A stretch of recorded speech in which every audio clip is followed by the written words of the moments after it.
Good morning, everyone. My name is Foz. I'm the Botanical Pharmacist, and welcome back for all of you that came and joined us last week. Today, I'm going to be talking about mental well-being.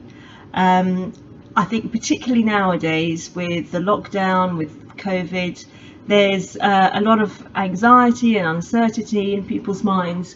So it's really a good time to talk about that, and it's an opportunity for you also to put questions and just share ideas as well. I'll be joined later by Paula Sharp, who she's my friend, and we do workshops together and walks around the local park. And really, it's going to be talking about the nutrition. So she's going to be bringing the nutrition side to things.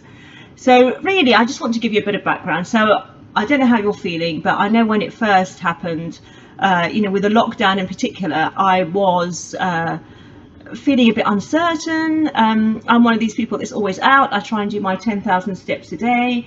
I'm always busy doing stuff, and I think suddenly being told you've got to stay in did worry me a bit.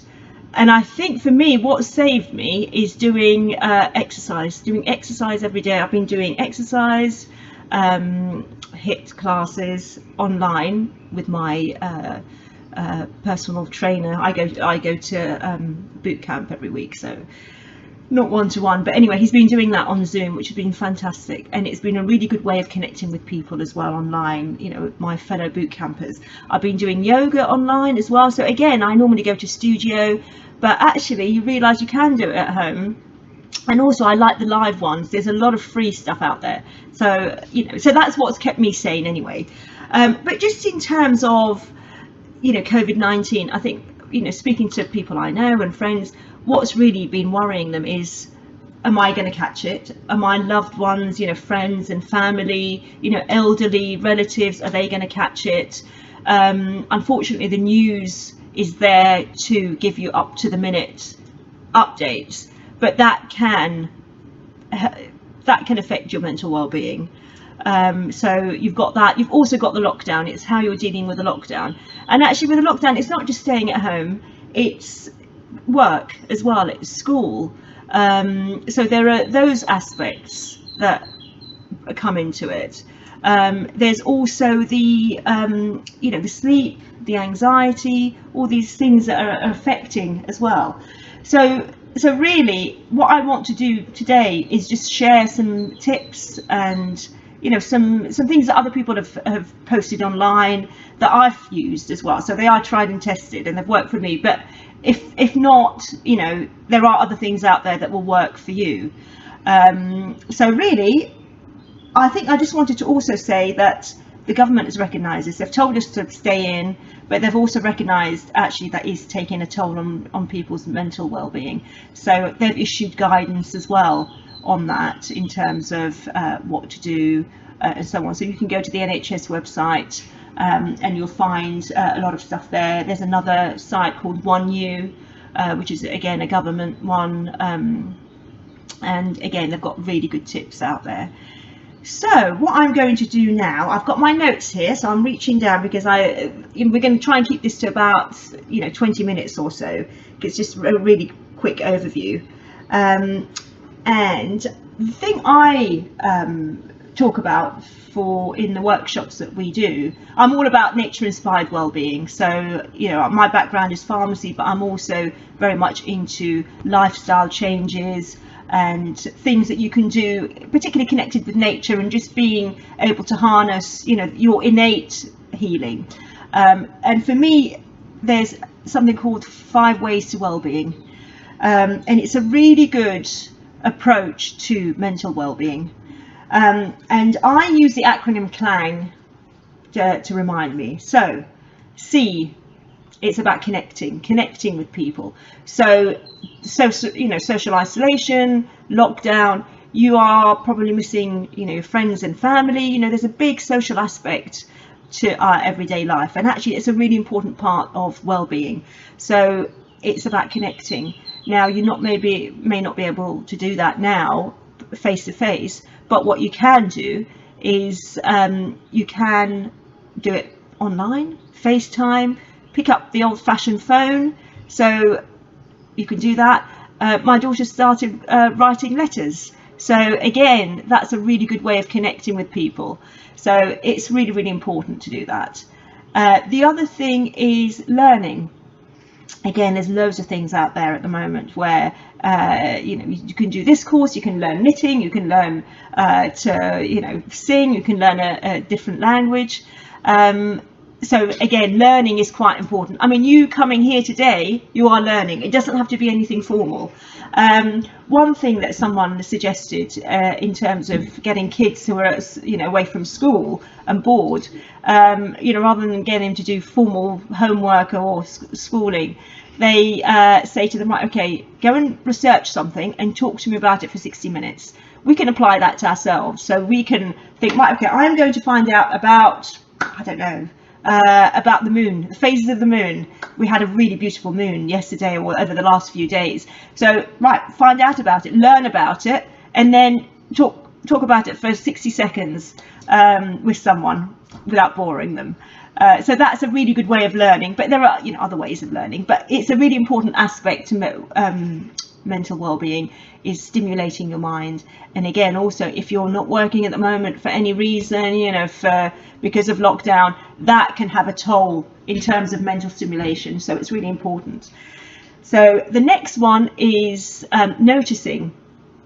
So it's about, it brings in a bit of mindfulness actually, and it's about noticing. And I think because we slow down the pace, we can start noticing things around us. And I think particularly in nature, if you're lucky enough to have a garden, please go out and start looking at what's growing. Spring is a brilliant time for that. There's new things growing through. I've got some birds that are some great tits that are nesting in the apple tree. There's a hole in the apple tree, and they are in and out at the moment with bits of moss, bits of twigs, and I've just been watching them, and it's lovely, really, really, really calming, because again, it makes you live in the present. So noticing is really important. The other thing is giving, or so again, what you do is you then give, you share. So when I talk about giving, it's sharing. So again, you feel, you've taken something on, or you've learned something, or you've experienced something. It's actually then sharing it. How do you share that? And the final thing is being active. I'm just looking at here on my Instagram feed. So I've got Christelle here saying about your daughter learning about the countries in Africa from an online quiz. So again, I know she's at school, and I know she's doing lots of things, but actually letting children in particular go at their own pace, learn the things that they want to, rather than being constricted by arithmetic, reading, the traditional ways of learning. Get them to find out for themselves. So no, that's a really good one. So well done, Sophia. So the final one is being active. And I mentioned what I do to keep active, because I'm naturally very fidgety, and I'm always sort of wanting to move around. And I think that's really, really helped, being active. So Maria here says that you're building a pond with your son and watching the wildlife. So actually doing that, you're active, the children are active, so you don't need to go to the park and run around necessarily, but you're also noticing as well. And I think there's such a lot of pleasure from doing that. Nature just carries on, regardless. And we're really lucky with the weather at the moment, so it's brilliant. So that's the main things to take away from my 5 ways to well-being. So I'll recap. So Clang, so connecting, learning, being active, noticing, and giving. So these are the 5 things. Remember that as an acronym. The other thing, I will bring Paula in. Let me just bring her in.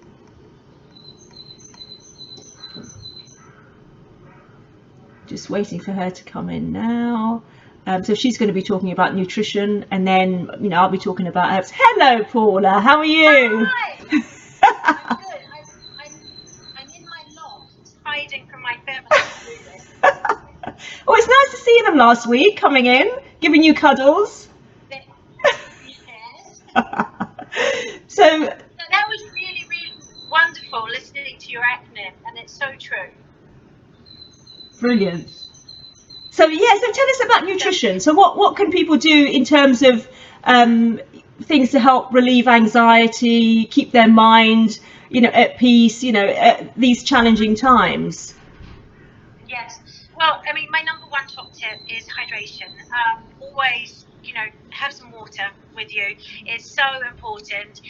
What I often find is people who are struggling mentally, either with maybe feeling a bit anxious, can't make a decision, or a little bit maybe even angry because of a situation that's out of their control. Yeah. A glass of water will suddenly, hydrate the brain.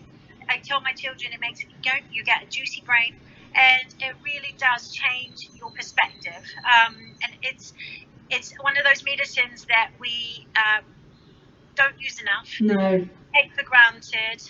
It's really important, and that's easy. That's a quick win. Often when we're at home, we forget to drink. So you have a bottle or a pint of water around your workspace or in your kitchen or somewhere where you can quickly grab it and just enjoy it.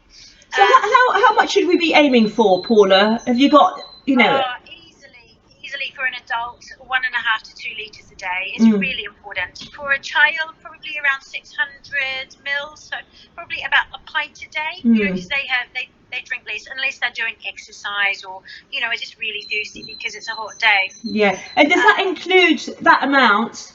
Does that include herbal teas, for example, or juices and things like that? But at this time of year, I often find like a refreshing glass of water is even more important. As the temperatures cool down, herbal teas become more nourishing and really what the body's after. But right now, it's kind of it's water. So and maybe with a squeeze of lemon or orange juice or cucumber sliced up or grapes. So that would be my number one top tip.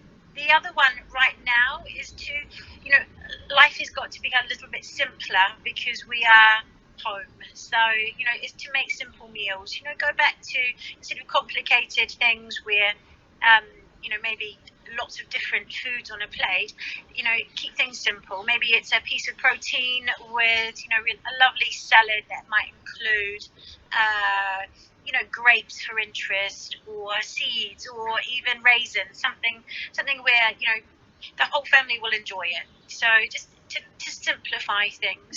So that's my second one on food. We eat what you have, eat nutritionally, look at your fresh veg and fruits, but keep it simple. Slice an apple. As an adult, we often might go for a more complicated snack, whereas actually, like a piece of fruit is another forgotten joy, when you bite into a really lovely apple. So that would be my second top tip. And my third one I wanted to share today was to think about how you get your energy. So, and some people get their energy by actually taking time and being alone. It might be half an hour with a book, it might be yoga, or it might be that you get your energy from being around people. So take a deep dive into yourself and understand where that comes from, and then that's where you seek to revitalize. So maybe it's a telephone call, or maybe it is a yoga session, or maybe it's just a little bit of space on your own if you've got quite a busy family or people who need you. Are constantly in your ear. What should I do now? Where can I go? What should I do? Yes.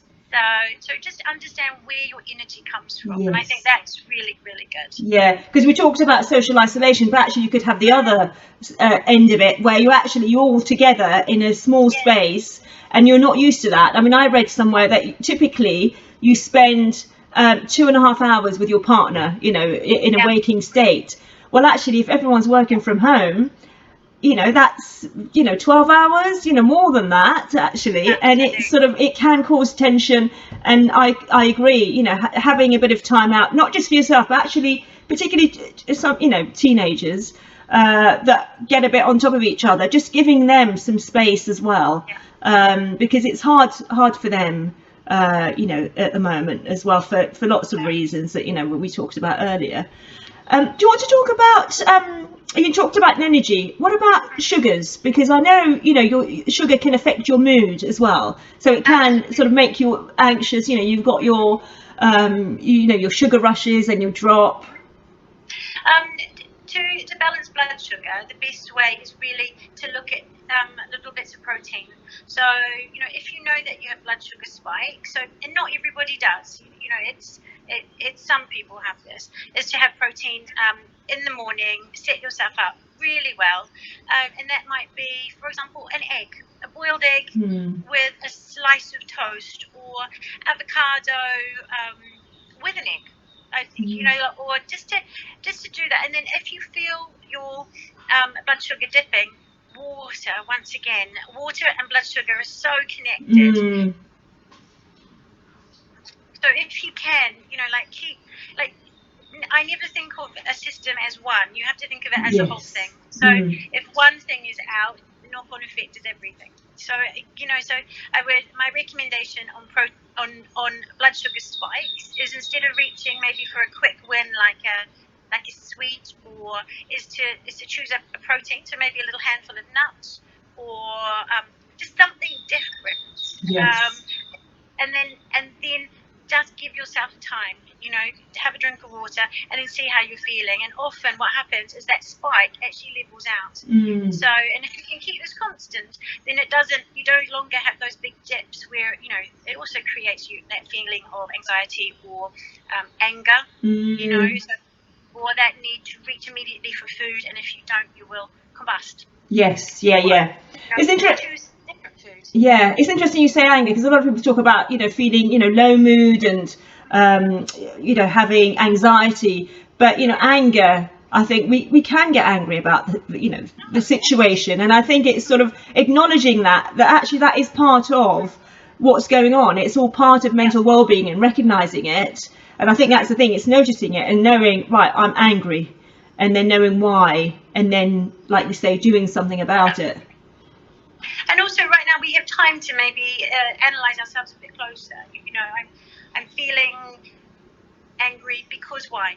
And it might not be for any particular reason, rather than that kind of fog that comes down, of which actually, I think this is about my blood sugar or my hydration. So it's really important, or just the energy. I need to step away from the situation, all these people, because I get my energy from being by myself. Yes, yeah. So yeah. Really, it's a whole picture. Yes. And I do find, I think when I get like that, I mean, I like to do a bit of mindfulness, and I think it's really good, again, being aware of your feelings. So, anyone can practice this at home, and it's really straightforward, and, it's not something that's, you have to be a guru or whatever to do it. And it is really just starting to breathe, taking some deep breaths, closing your eyes, being aware of your surroundings. So, being aware of what sounds are out there, what sensations, if you can feel heat, a draft, and it just brings you in. And then doing a body scan. So, you start from the head, and you think, right, okay, how do I feel? Sometimes it's like, well, I didn't realize I had a headache. I've got a bit of tension here. And then you go down and think, oh, my jaw, I've clenched my jaw, But again, you're not judging it, and you're not doing anything other than going down, noticing it, and just breathing into it. So you notice it, you breathe in and you breathe out, and then you go down, and you go all the way down. And I think, that's a really good way of, again, real. And then at the end, you just have a look and think, right, okay, this is how my body feels. How is my mood? How do I feel? Do I feel angry? Do I feel anxious? Do I feel content, actually? Do I feel bored? Do I feel lost? Again, it's recognizing that and noticing it, and then thinking, right, okay, I know how I'm feeling, and I know, maybe that's why I'm tensing up, because obviously the mind has an effect on the physical, and the physical has an effect on the mind. Absolutely. And I've got my favorite herbal teas. Go on then. For sleep and for anxiety, but mainly for sleep. Chamomile, I love. Passiflora, I mix that in. Lemon balm. My lemon balm in the garden's starting to sprout, and I like to just pick a couple of leaves, put it in a mug with some hot water. Really, really lovely. And I think it's not actually, I mean, obviously it has got some helpful ingredients in there, constituents, but actually just the fact that I've picked it from the garden or from the windowsill or whatever, put it in the mug, and watch this leaf float up. Again, it's noticing, but they're the ones that I like. I go to. What about yourself, Paula? Chamomile. I also love peppermint. They're wonderful. Very uplifting. But my big one at the moment is still turmeric, which I used to always have in the autumn because of the colour. But actually, right now, I find it really refreshing and great for my immune system. Yes. So really, yeah, it's a wonderful one. Yeah. So, but at the moment, I'm using our water kefir a lot. Yes. It feels like a little bit of a luxury item to have, in the afternoon, because it's got a bit of a sparkle to it, a bit of effervescence. So that's what I'm making at the moment in the fridge. Yeah. And Jen has just asked, what is our favourite breakfast to start the day? And I suppose it goes back to the proteins and the sugar levels. I mean, mine's porridge. I have porridge every morning. Which I have. I'm starting to have it with non-dairy milk as an alternative, actually, because I find, I still drink dairy milk with tea and coffee, but I find with porridge, actually the non-dairy, so almond or soya or even oat milk, which is a bit strange to put in with oats, but yeah, I find that's lovely. And then I use some mixed seeds, so linseed, sunflower, some goji berries, pumpkin seeds, and a ground mix, actually, because from what I've learned, it's better absorbed if it's ground. So yeah, that's my breakfast, Jenna. Well, I could also recommend, if people don't usually have a protein in the morning, you can actually get bee pollen, which is wonderful, and it is a protein. You can sprinkle it on whatever you're having. Yes. Whatever cereals of your choice, and it's a very quick win protein. Right. You can also use it in your smoothies, or as a bit of a topper if you wanted to, on yogurt or whatever your choice of breakfast is. So I really recommend that as an easy, quick protein to just add in, and it can be half a teaspoon, and it's enough. Yeah. So, and a beautiful colour. Yes. Oh, brilliant. That's a good tip. I didn't realise that, actually. Yeah.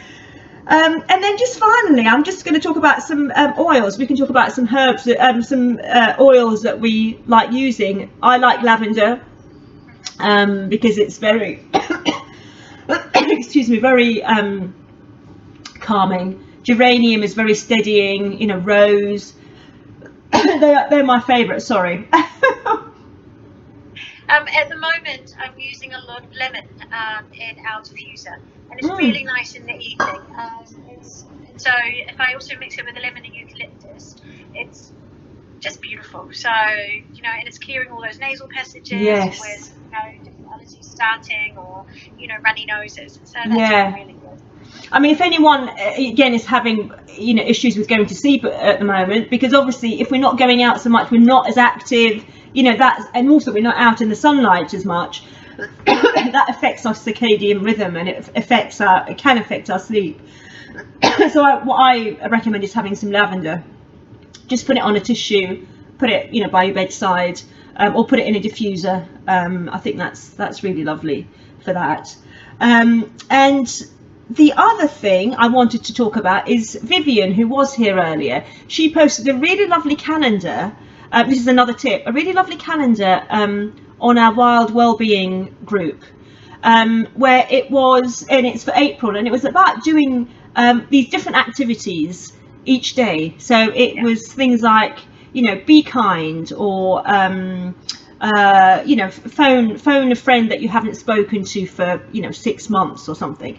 And it's a really good way of building on that 5 ways of well-being, giving some tips for that. So I can put that on my stories later, so if anyone wants to get that. The other thing is local Blackheath Yoga. I noticed they put something on there, which is lockdown bingo, which again makes it so again it's things like be calm, be active, be whatever, and then for each one it's doing a different thing. So again, I think it's quite good doing these sort of things, and I think it's quite nice doing it collectively as well, because I know, you know, in some places they are doing it jointly, and then they're sort of checking in with each other. So I think again it goes back to this connecting and making sure that you do that.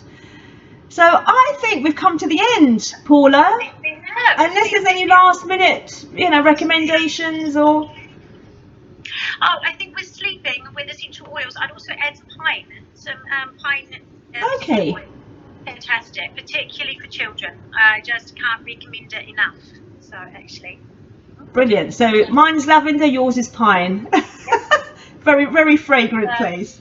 Absolutely. Thank you, Fose. It's been wonderful. Thank you. Yeah. So guys, you know, we're going to be here again next Friday. And I'll post up the topic, so Paula and I will have a chat about, you know, what you know we can talk about, you know, going on from here. So same time, 10 o'clock next week, and yeah, see you then. Have a lovely weekend, and see you soon.